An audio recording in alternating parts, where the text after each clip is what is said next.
Fufu party na ho nkoma na ye di Nyankopon ya Adom Easter Monday. Joy FM anim ha ya me se ofa phone no a wo de wonim Joy FM kwa Google location na Google map just enter and once what trashim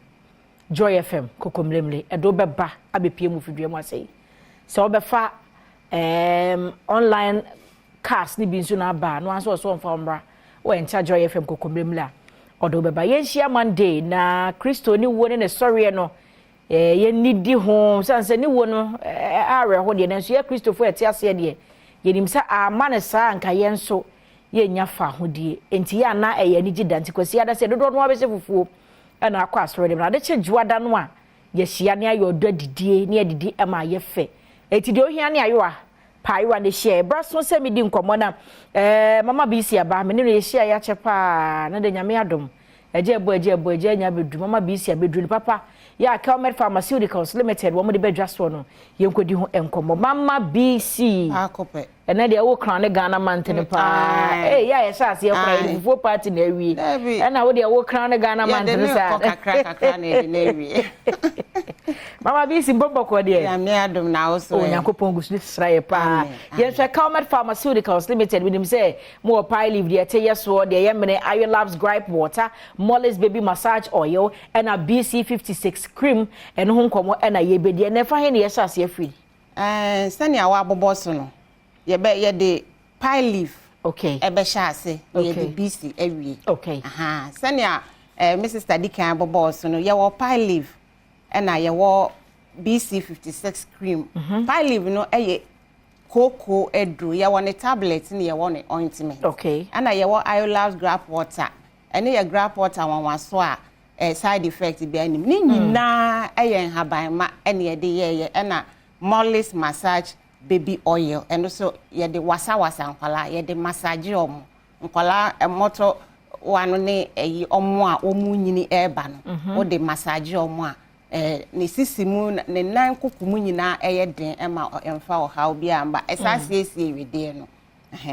ena kukudam no any BC56 cream nti ye be sha ase afi pie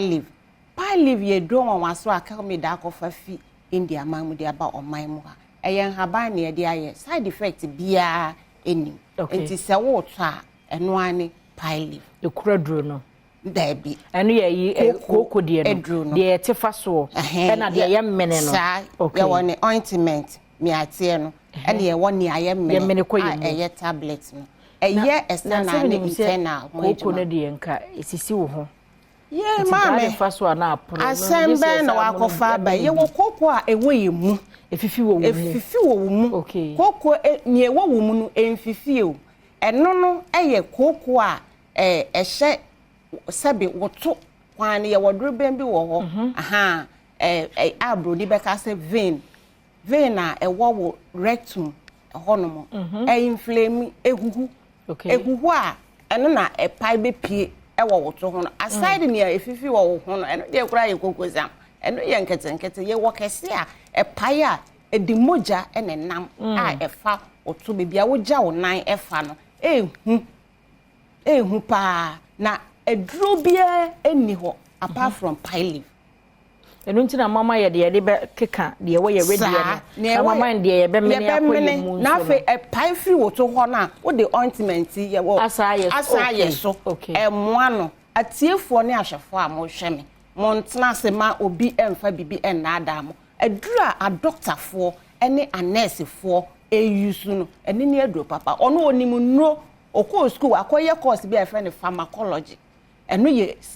kwan ye fa so esua nro ho adwuma na se wagya ni nyina abeto no ennom pie liver wo wote ho sebe wo a won kosua bi se bia won se free tete no ya kan ma atonkrofo tim koko ni aduro ti ato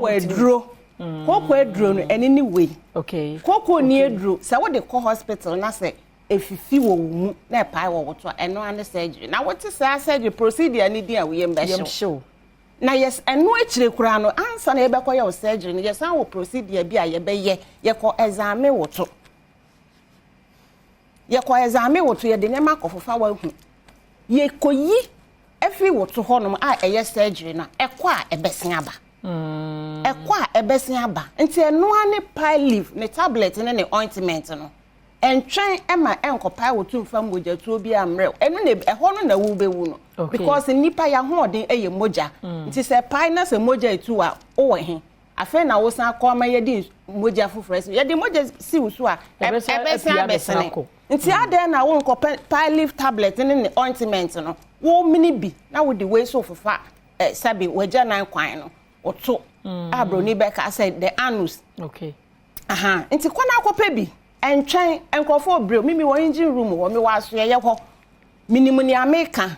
a doctor for yusu a nurse for yusu omunya eduro ni bi ni omo akososo ahwe nyina amoa wo mo eno ani we asida misi easter ewurade mi ma start di mi easter kofo omo yusu eduro yi no a start eba enti mesi obi ankope pie leaf tablet ne ointment ye fi ho a ne ekọ BC56 aba nkrofo ho ato mo a sese sa street twan no ye ja hye obehu so obi ahye atade tenten gam etwi form ma menye life na odi bo odi katana de so eya asem o obi afre me o se ma me be makatachi ohu na odi ne picture kire me o so wo border so mo efidi edu echire papa kroni ye no wo 23 years if you do any miensa and then when you 53 years how many years 30 years difference and one wakan and try emekro eni wunya sambe na twam Kelmed akofa eno papa ye den habamba na ye side effect bi eni eno ane se wo be pepa kro nani na wodi wi atoso se wodi we to so a osan ye no soja ni ebo ekro no ho ban fi bacteria ho infection bia ebefa no kra na wache no afiri enti sa ya renketenkete na ebesin abeka kro no ho ama wanya ye fra bibi septicemia infection of the bloodstream so ekro da wonan a wo be hu se obi nipa no obubobrim why restless say moja no munya infection ya re ebesan de abra okra chinkuri entwe masamre no enkodu we sa wo de to ekro no so a etwetwe nsuofi bia ewo kro ni mu na afi emwa kro no na bonus a ewo ma ema yenya duro no eda nso no eno ne se enya wetwa emwa kro no na nya che bia eno wa wu kakra kasa na kotwa nda ho kakra da afi na okopiska kwa plastic emwa no afi bonsa na aye ketete na ayira okay sa enkonwa no na BC56 eye edo ni say na tempam chomo fa camera nto so no mo e wo so pa enti kona kope BC56 ekuro bia wodi wani ehun say ekuro ni say eya abrasion bibia twitwu eja hyew ye fra bi cellulitis ni ye ti say bia ekuro bia beda wo na kiso wa mpem ho asem anka na adi yesibo de na ade etimi na adufu obehu na ye adondon wo so enyesa obi so ti dan mo mika se wona nam mpaibo osofo we wo se obi atu na duro enya duro to eye infection wuja akuro no na mu awawura mu na eye na wodan na ye sa no munya adu papa mfa nhye mu be ku no ntia o be ye den nti kwana akopɛ BC56 cream yanhwe mu no papa yi aka Kelmed modi abe fa he ne ye pebia ye benya bie no manfo ntu ho na mo san se in fact manfo hia me to me social media me ko Facebook abonso bia send message na Kelmed menyu omo number Kelmed menyu omo number he na menya bi nti e fa he ne bi wo me dika the number na tuja Kelmed Pharmaceuticals Ltd your number no 055 266 7712 afi baby a wo benya bi e won kran ha e ye tudu e ba ye nuanom nkramofo asori dan no okọ adabraka opposite Malcolm na plaza okanshi Elohim Adepa House e wokanshi okọ ashaman a opposite Menya Krobo Rural Bank wo benya bi wo ho Madina opposite Malcolm okọ Kofo Dua Gapsin Pharmacy Bano Pharmacy Sunyani Green Light Pharmacy Mose Pharmacy and a 6 Stars Pharmacy Cape Coast Bose Pharmacy Sankotex Pharmacy Pena Herbal Shop and a Ashi Pharmacy Oko Kumasi a Costa Pharmacy and a Freddy Mens Obuasi Smart Herbal Shop and as I say ya too far ekopie asinfo su Francis Francis Mensa herbal shop so mu come